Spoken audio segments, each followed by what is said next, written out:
we are also fully back in the NBA after a standalone game last night, our first ending the All-Star break. 9 games of association action on this Thursday, DRS, including 18 teams. Will Luka Doncic and LeBron play tonight in Portland? And plenty other questions around the NBA. Some college basketball to end it. A ton of fun here on the early line. Absolutely. Hour number 3. And by the way, we got a little bit out of the scope here with Major League Baseball. Because understand this. We don't need 30 spring training games and a 162-game schedule. Can we speed this up? Can we make pitchers actually arrive in December, get stretched out so we can hit the ground running right off the bat and not say, oh, I'll see you sometime in May and I can't go more than 4 innings here. Stop the nonsense. But also baseball. You need to correct this problem and do it fast. Let's equate this, Ben, to the NFL compared to Major League Baseball. Next year, opening night on a Thursday. Philadelphia Eagles, Detroit Lions, let's call it there. Ooh, what a great game it was. Let's just say the Eagles win 27-24. Then the Eagles go back and play 2 preseason games before their first regular season game with the rest of the league. Why do we do this in baseball? I don't Major League Baseball opening day is a special day for everybody to compete at the same time with your team here. We open the season overseas and then stop the season, and then that team goes back to spring training before they play their next regular season game. I can't stand that. It makes no sense, and it ruins the thought of opening day. All about international branding, I guess, DRS. And with so many Japanese superstars on both of those rosters, that's why they do it. Not just Shohei Ohtani, Yoshi Yamamoto, and now Roki Sasaki for LA, but Shota Imanaga. But we can't do it opening day? Like, we can't just have that series opening weekend? Yeah, like, what's the point? You're right. I don't know. You're commissioner right side. Get in the building. We're not super far from MLB's offices here in Manhattan. If you want to come in for the day, I can probably get you in. Exactly. I mean, I will whip this sport in the shade. By the way, Rob Manfred, by far, if we're talking about the rankings on commissioners here, he'd be the toughest one to topple. The man has been absolutely gold the past 5 years. So when you talk about the Mount Rushmore of great commissioners, Manfred, number 1 all time, not even close. That's a joke, right? No. Every single decision he's made in the rules market in the past 5 years, absolutely grand slam, quadruple home runs. What? How so? Pitch clock, DH, shift. I mean, legendary moves in the market. By far the best commissioner in professional sports. Not even close. In terms of gameplay, okay, some of those updates. We've never seen better changes ever. Never in any sport from any commissioner here. Everyone was a home run. I feel like you might be standing alone and thinking that Rob Manfred is the best commissioner even currently, let alone in the history of sports. Like, what do we not like about it? Oh, we wanted the shift so nobody can get a base hit. Oh, we love pitchers striking out. Oh, we love sitting around for 9 hours in the ballpark because pitchers pitch once every 5 minutes. Like, he's made legendary changes that you can't even argue with. Only imbeciles out here that are so like, man, I miss the old game when pitchers would walk around the mound for 30 minutes here. Like, actually people complain, like, I used to like to go to the ballpark and drink 7 beers. Now I can only drink 3 because the game's faster and more entertaining. Idiots. You can still drink 7 if you drink fast enough. I do like that for you, DRS. He's got some big picture questions, though, to answer when that new collective bargaining agreement comes up to try to stop what many feel is the unfair nature now that the Dodgers have exposed in Major League Baseball. All right, let's get to the NBA because we are fully back around the association now after the All-Star break. And as we have shared, DRS, countless times here on the early line in the last few days and few weeks, it's not the second half of the season. It's the stretch run of the regular season. Many teams around the NBA, 53, 54, 55, 56, even 57 games already played out of 82 in the regular season. These are the most significant games of the year to crystallize your playoff position. Play in tournament spot, playoff spot right away, trying to get into either, and of course, your seed line to make that deep playoff run. So let's talk about the best of the best in the race for the Larry O'Brien Trophy. Who's going to win this year's championship? What's the best bet? That was the question for all of you in Fade the Public.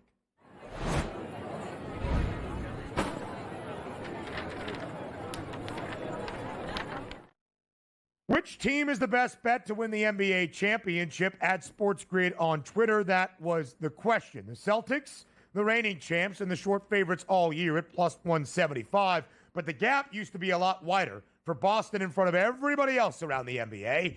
Now the Oklahoma City Thunder matching the Cavaliers with that best record in the NBA, in the best record by far out west, not all that far behind. 2-1 price for OKC. As I mentioned, the Thunder 44-10, same mark for the Cavs, 44-10 as well, but the third best price to win the NBA championship at plus 850. Or we asked for another team in there and asked for a reply. Donnie, as the odds makers have it, which is not overly shocking, it's a pretty tight race between the Celtics and the Thunder, and both of those teams well in front of everybody else. 38% of the votes or that for Boston, 33% for OKC. Which way did you vote in this Fade the Public poll? I voted for the Cavaliers plus 850, just price appropriate, that's all. Plus 175 for the Celtics, the best team over in the NBA. They probably are, but I'm not paying a plus 175 price. It's not enough return on my investment. You take a look at the Thunder, who I do think are the best team out there on the West, no question about it, but they don't have the pedigree of making multiple runs to, to say Western Conference Finals, NBA Finals, and winning NBA championships. So you're still going to have to get over the hump. Now you might say, well, Donnie, what do you mean? Cavaliers, they're not known for making multiple runs outside of LeBron James here to make the Eastern Conference Finals and win NBA championships. But to me, it just looks good. Plus 850, the number one seed here. It's going to have to go through their building in the East Conference. Sure. So you do take a look at the Celtics and say, maybe that's the advantage they need to get into the finals and play a team in the Thunder who, again, aren't used to being in the NBA Finals, let alone winning championships here. Price appropriate. If it was all plus 100, of course, my stance is different. Cavs plus 850 for me. DRS, I think it's a great point, right? Because the Fade the Public poll question was not who is going to win the NBA championship. What is the best bet for the NBA championship odds? I still believe that one of the two, Boston or OKC, will play in the NBA Finals. Frankly, I think both of them will play each other. I think that is going to be, more likely than not, our NBA Finals matchup.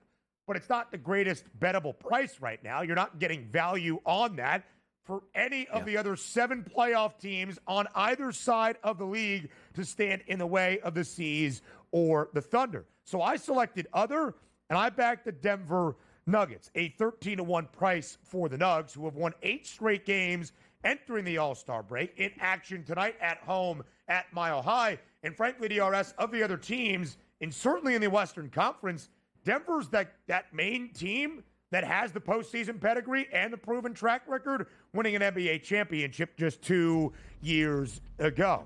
We'll continue to talk the NBA and get you ready for the day after the All-Star break. That's today. Next.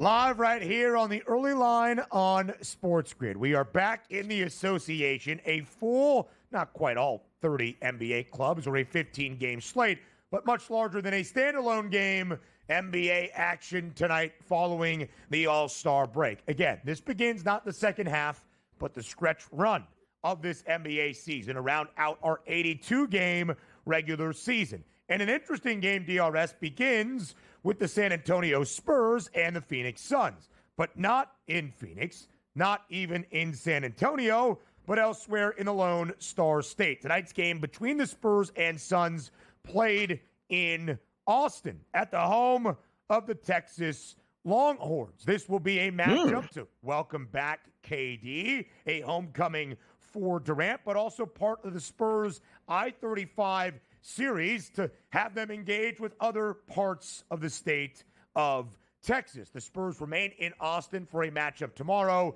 against the Detroit Pistons as well. Intriguing game, DRS, for two teams with some very noteworthy players around the NBA, but two teams currently on the outside of the Western Conference play-in tournament looking in. Phoenix, a 2-point favorite in Austin, over under 239 on the rise. What's the play?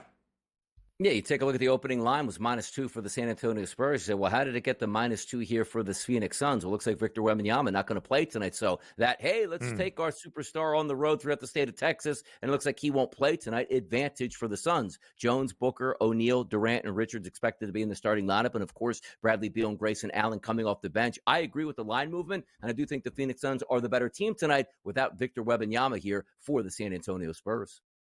KD in the final week before the All-Star break, multiple 30-plus point games, but I think both coming in losses for the Suns. You would think returning back to Austin tonight, where he spent a sensational freshman season with the Texas Longhorns, 2007-08, if I'm not mistaken. His points prop tonight, 26.5 to give the people a show against the Spurs. And Donnie, again, every game for teams trying to improve their playoff positioning, to get into the play-in tournament, to have that postseason possibility, or just their seed in the regular playoffs is going to be important now. The Suns, 26-28, lost 3 straight entering the All-Star break, a game and a half behind both the Kings and the Warriors for those final 2 spots in the play-in tournament. And, of course, after San Antonio acquired De'Aaron Fox in a blockbuster deal during NBA trade deadline week, would they be able, the partnership of Wemby and Fox, to realize a playoff spot? A lot of work to be done, 3.5 games behind those 2 teams from Northern California. Yeah, no, there is a lot to be determined here over the, remaining parts of the season. And it's one of those teams that I talked about with the Phoenix Suns. I hate them in the regular season. They don't perform all that well. They don't look like a good ball club. Then you get to the playoffs with the extended breaks, and you look at that roster and say, why not KD? Why not Booker? Why can't Bradley Beal step up one more time? Grayson Allen do a couple maybe kick leg trips out there to help out the boys and get the tensions rising in the locker room. Like, why not Phoenix? Games like this, though, are very important. Now that you're the favorites, and if Wembanyama doesn't play, you got to win this game, because if you don't, these games slip away further and further away from you trying to even make the playoffs, which means even getting in the play-in rounds. The Suns, the worst the worst cover team in the NBA, also the worst underdog, but their favorites tonight. 19-34-1 against the spread. A cover percentage shy of even 36%. Even money, plus 100 for Phoenix to be a Western Conference play-in tourney team. San Antonio, more work to do at plus 210. Same story, DRS, for Philadelphia. Despite the fact the 76ers are 14 games sub 500 at 20-35. They are only a game and a half out of the Eastern Conference play-in tournament because of how porous most of the teams in that play-in tournament range are. Everybody, all 4 teams, currently 2 games below 500 or worse. The Sixers at home tonight. That should be good. But they get the NBA title favorites and the reigning champs in the Boston Celtics. The C's a 7-point road favorite in Philadelphia. Total stands at 223 and a hook. Yeah, Sixers are really bad, but they actually should be rested coming out of the break. Not too many all-stars on that roster for the Sixers here, but if you do look at the anticipated starting lineup for the Celtics, it's good to go. Holiday, White, Brown, Tatum, and Porzingis right out of the gate, but also like you saw, sometimes when you're away from the game and it's going to be a road game / home game, doesn't matter. You saw last night with the Charlotte squad going out to Los Angeles and winning a game where they were getting double digits outright. I'm not saying the Sixers are going to win outright, but also if you remember, the last time I believe the Celtics played the Sixers in Philadelphia, we were down in New Orleans for the Super Bowl. Sixers had like a 20-plus lead late in the third quarter, and ended up losing that game outright to the Celtics. But that was without really any starters in that game outside of Tyrese Maxey. So for me, I'll take the Sixers, who were getting as many as 8 points this morning. It's now down to 7, still 7.5 at a lot of outlets out there. I'll take the Sixers tonight in an underdog role to keep it close right out of the All-Star break. 52 games for the Celtics this year, booked as a favorite, as you would expect for the reigning champs and the short favorites all season long. 52 games of 55 for the Celtics. They are 39-16. They trail the Cavs by 5.5 games, covering the number as a favorite, just 22-29-1 against the spread. Donnie, we've said this a few times as well. Only 5.5 games back, I guess, of Cleveland. But the way the Cavaliers are playing, that's a really large margin to make up in about 27 games to end out the regular season. Boston would have to go on an absolute tear. And at 39-16, they've been pretty good, but maybe not matching our sky-high expectations, at least in the regular season. And the Cavaliers would truly have to stumble. We don't expect Cleveland to do that. So to your point about the Cavs earlier to start off this hour, the number 1 seed feels pretty firm for the Cavaliers. The Sixers, they need to win games. I was going to say keep winning games. They have not done that. But they can't take too many nights off, and you're not sure exactly who is going to be in the lineup. Philly this year, DRS, just 12, 17-2 against the spread as an underdog. I shared this earlier this week, Donnie. I used a 30% profit boost on our lovely FanDuel Sportsbook to bet the Sixers to make the postseason with just a little sprinkle for some hope. Yes, and that's all you can ask for at this point, too. And understand this, there's going to be a short leash. You're probably going to get 10 games to try to be competitive. Yep. If not, they might shut it all down here and try to tank out to see if they can capture the flag. It's a great point, DRS. If it doesn't work quickly, might Embiid just rest up for the remainder of this year? More around the NBA up next. Live right here on the early line on SportsGrid, a big NBA slate now as we return to action around the association after the All-Star break. Two games we have already previewed. The Spurs and the Suns in Austin. A return for Kevin Durant. The 76ers at home hosting the reigning champs and the current championship favorites in the Boston Celtics. Donnie, a team that I know you are intrigued by, the Milwaukee Bucks. Currently right now in the Eastern Conference standings, 29-24 in the 5 spot. Only a game out of that 4 spot, which would be hosting an opening round playoff series behind the Indiana Pacers. If fully healthy, can Giannis and Dame get them there to have home floor advantage, at least to start off the postseason, and maybe make some playoff noise? Milwaukee at home tonight playing host to the LA Clippers, but as an underdog, as I believe the Bucks are still awaiting the return of Giannis Antetokounmpo. 228.5 the number tonight inside the Pfizer Forum.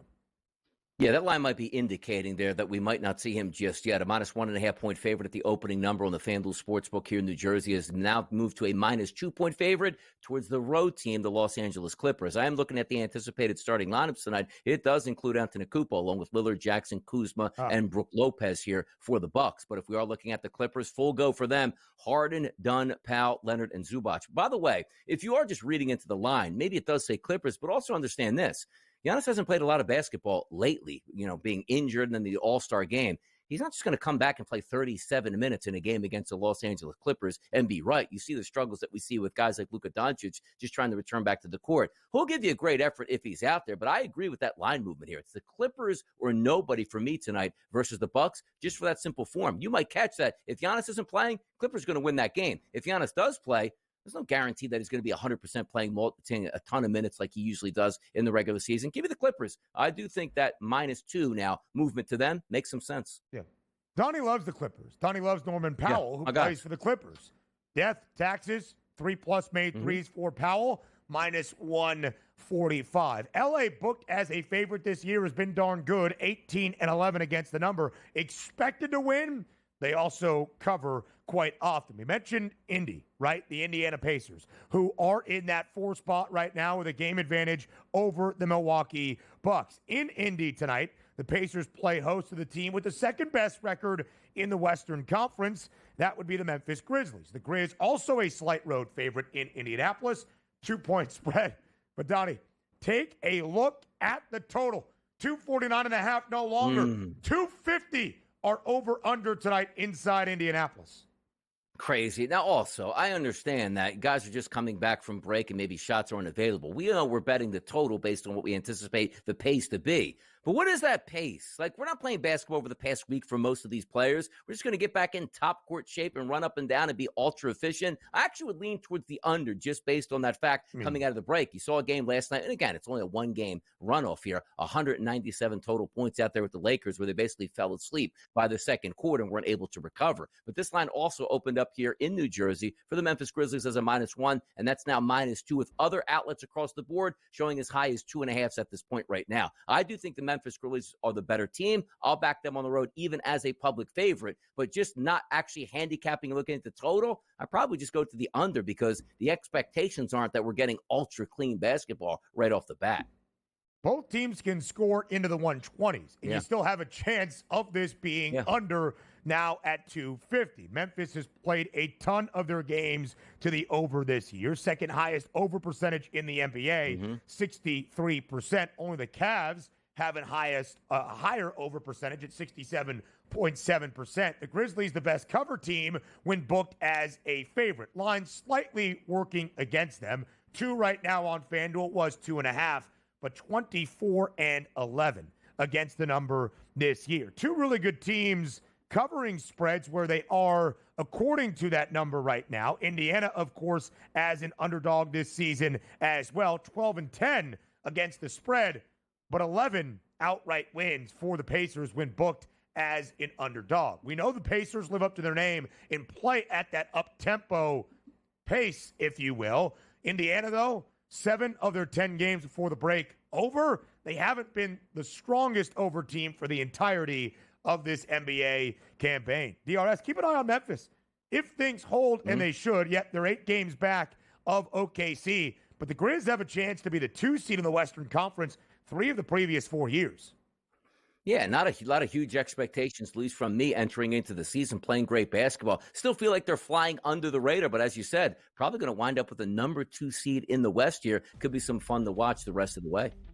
Live right here on the early line on SportsGrid, a 9-game slate as we return to the NBA tonight, back in the association after the All-Star break. But some pretty big news for a Milwaukee Bucks team trying to make a charge of the Eastern Conference standings to better their playoff position. Big game BP. Bobby Portis has been suspended for 25 games by the NBA, DRS, for violating the league's anti-drug policy. In a statement from his agent, quote, Bobby unintentionally took a pain medication called Tramadol, thinking he was taking a pain medication called Toradol. Toradol is an approved pain medication that he has used previously and that the teams and players use for pain and inflammation at times. Tramadol, however, is not an improved pain medication. Those tricky dolls, man, Trama, you never know what's going to happen. Yeah, like I play for an NBA team which has an extensive group of doctors. Any medications you want to approve, but I'm going to take an assistant to my wife's pill here from a prescription. Stop the madness. Can't we just admit it? Hey, look, man, I was taking this. I shouldn't have been taking it. I'll take the 25-game suspension and be through with it. But the fact that we're led to believe what, again, a fleet of doctors at every call you make that they tell you repeatedly, do not take anything that we do not prescribe. You're a professional athlete making millions of dollars, and you're just going to take a prescribed thing that your wife or an assistant gave you. Stop it. Just admit you tried to cheat and cut corners here. Live up to it. We'll all forget about it. It's no big deal. That's not going to help an appeal, DRS, to admit your guilt right from the very jump. The Bucks are going to need big game BP down this stretch to be that reserve role player that has been key for Milwaukee at times. 29 and 24. You do the quick mental math. 53 games for the Bucks played so far. Only 29 remaining. Missing 25 of 29. That's not good. Milwaukee, rested a 2-point home dog. Rested and ready. He'll be rested and ready for the playoffs, man. Maybe it's good. Fair point. 2-point home dog for Milwaukee tonight inside the Pfizer Forum as they take on Donnie's West Coast team. That would be the LA Clippers. So we have already previewed a ton of our 9 games today around the association. Let's go to Madison Square Garden. Huge one for the Knicks. Tomorrow, I believe, at home against the Cavaliers. But before that, they take on the Chicago Bulls. 12-point spread in favor of New York. Not your father's Tom Thibodeau. 244, that total now on the rise for the Garden Party against Chicago. What do you like? Yeah, why not? Take the points in this one. Again, that same scenario we saw last night. And I'm so glad you just pointed out that the Knicks have a monster game tomorrow night in the Garden. So we playing guys, Tibbs, 48 minutes tonight apiece, only to play the Cavaliers tomorrow once again. I mean, my goodness, give me the points here. Again, no X's and O's in this game. We don't know how these teams are going to come out. I usually take the underdog specifically when they don't even have to win the game or play well and still cover that spread. We have seen it often, DRS. You can lose this game by 10. It might not be all that competitive, and Chicago can still cover. 18, 22, and 1 for the Bulls as a dog this year. 41 of their 55 games booked as a dog. Chicago is 11 games sub 500 and still if the season ended right now, they would be in a play-in tournament as the 10 seed in the Eastern Conference, trying to hold off the Philadelphia 76ers. Huge one for the Knicks. Tomorrow night at home inside the Garden against the Cleveland Cavaliers. The New York Knicks trying to prove, DRS, that against the best of the best, they can go out there, compete, and win games, not just beat the worst of the worst.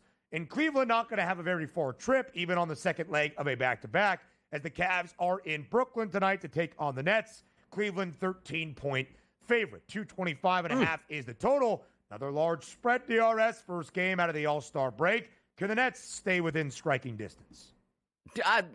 They probably can. They're bad. But again, the Cavaliers coming out of the break on the road knowing they have the game in the Garden. And the one thing that does actually help both of these teams is the back-to-back for the Knicks is going to be at home. The back-to-back for the Cavaliers won't necessarily be in the same arena, but still the same city, maybe staying in the same hotel. So you might get a cleaner product tomorrow night here. But if I'm just going to be true to what I'm looking at here, I can't tell you, Ben, we're taking the Cavs by 20-plus points tonight. Like, no. Just coming off of that break, it leaves a lot to be desired. And again, if you're offering me 2 touchdowns on a spread, even with a bad basketball team, I'm still taking the 2 touchdowns tonight. I just am. And I guess last night sort of can jade that thought process because it worked perfectly last night. Why not tonight? Maybe these teams are bad and they get beat by 30 tonight. That's still a possibility as well. Much like last night, DRS, the Hornets have been booked as an underdog in basically every game this year. Right. But they're a really good cover team. Same story for the Nets. They're 25-20-1 against the spread. When you're a bad basketball team, and the odds makers know it, but you're staying within margin, and you're keeping games closer perhaps than expected, it's really all you can ask. Getting 13 points at home, first game after the All-Star break. Cleveland 44-10 straight up, 35-19 against the number, both matching the best straight-up record alongside OKC in the best ATS record alongside Memphis around the NBA. 2 teams that are comfortable in play-in tournament positions, at least the Atlanta Hawks for sure, squaring off tonight. The Orlando Magic, an ever-so-slight road favorite in the A, a point, minus 118. Money line now, 222.5 is the total. The Magic in Atlanta, these 2 teams, DRS, this could be a play-in tourney preview. Orlando 27-29, Atlanta 26-29. If the season ended today, it would be that 7-8 matchup. What do we see tonight in Atlanta? Yeah, I'm going to go Orlando in this one. I'll lay the minus 1 point here. Again, we're not taking – I think they're the better team overall, but they don't have to lay 7, 8, 9, 10, 13, 14 points in this one. You're just asking for a victory. Estimated starting lineup tonight for the Magic includes Cole Anthony, KCP, Wagner, Boncaro, and Badazzi. So a good-looking lineup tonight. I'll roll with the Orlando Magic in A-Town tonight to create some magic. DRS, 2 other teams, both in action last night in our standalone game, play the second leg of a back-to-back, both in a change of venue. The Hornets go from L.A. on the road to Denver. They're catching 16 points. We have told you, a really good cover team. However, Denver, winners of 8 straight entering the All-Star break, playing some great basketball. The Lakers, a 3.5-point road favorite in the Rose City against the Trailblazers. The Blazers also covering a ton of numbers, booked as an underdog frequently. No props listed just yet for L.A. Are we going to see LeBron and or Luka? They got to kind of start getting better out of Luka Doncic than we have seen so far. DRS, enjoy the money line. Yeah. Have a great time on this Thursday. We'll talk tomorrow on a Friday. We round out the early line up next.